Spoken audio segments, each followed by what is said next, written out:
Tuons le mythe. On peut dire non à un client, c'est même une bonne pratique dans les projets. Je vais vous expliquer pourquoi c'est bon de dire non et comment le faire. Car le mythe a la peau dure. Le client est roi, on l'a tous entendu. Et comme on ne dit pas non à un roi, on ne dit pas non à un client. La vie est ainsi faite. Mais ce n'est pas une fatalité, c'est tout simplement un mythe. Prenons un exemple. Vous installez des câbles électriques dans une tranchée.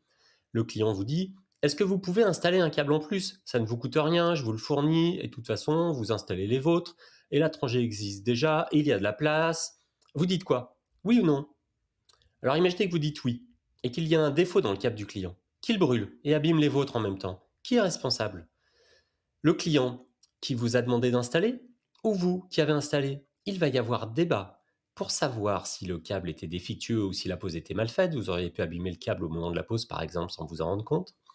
Et le premier débat sera de savoir qui va payer la pelleteuse pour ouvrir la tranchée, à moins que ce ne soit qui est convoqué par la police en cas d'accident de personne.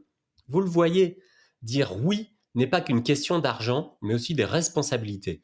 Des oui qui semblent anodins, c'est-à-dire sans impact immédiat pour le projet, peuvent en réalité se révéler extrêmement dangereux. Le chef de projet, en tant que garant des objectifs de son projet, ne peut pas tout accepter, que les demandes viennent de son équipe, de sa hiérarchie, de son client ou de son fournisseur.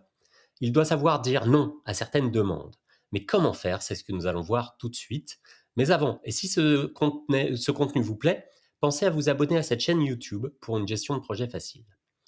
Donc en réalité, on ne dit pas non. C'est, comment dire, plus ambigu. On laisse le choix à l'autre, c'est-à-dire qu'on va poser des conditions pour nous permettre de dire oui. Dans notre exemple de câble supplémentaire à poser dans la tranchée, on pourrait évidemment demander de l'argent pour supporter le risque, vérifier que le câble est bien fait pour être posé en fond de tranchée, ensuite recouvert de terre, ou encore vérifier que le câble est le bon pour l'usage prévu. Mais on peut aussi en profiter pour demander autre chose qui ne serait pas en lien.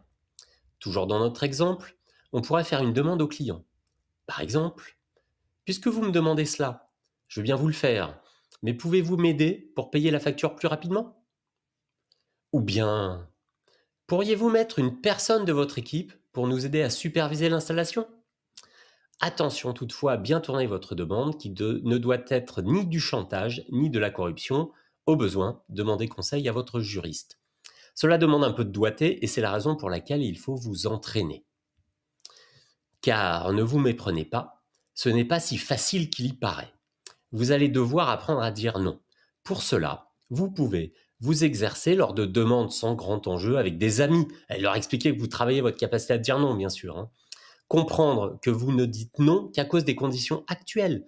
Vous pouvez formuler alors les conditions vous permettant de dire oui, un avenant au contrat, un délai supplémentaire, de l'aide, une personne en plus dans votre équipe, etc. Vous pouvez également accepter le fait que vous ne pouvez pas plaire à tout le monde.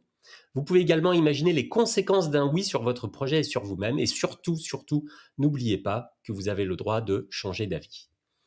Voilà, j'espère que vous vous sentirez maintenant plus à l'aise dans l'exercice de dire non. Racontez-nous en commentaire vos expériences et les réactions de vos clients. À bientôt pour de nouvelles vidéos sur la gestion de projet facile.fr, le blog qui vous aide à réussir tous vos projets. Pensez à vous abonner si ce contenu vous convient et vous plaît.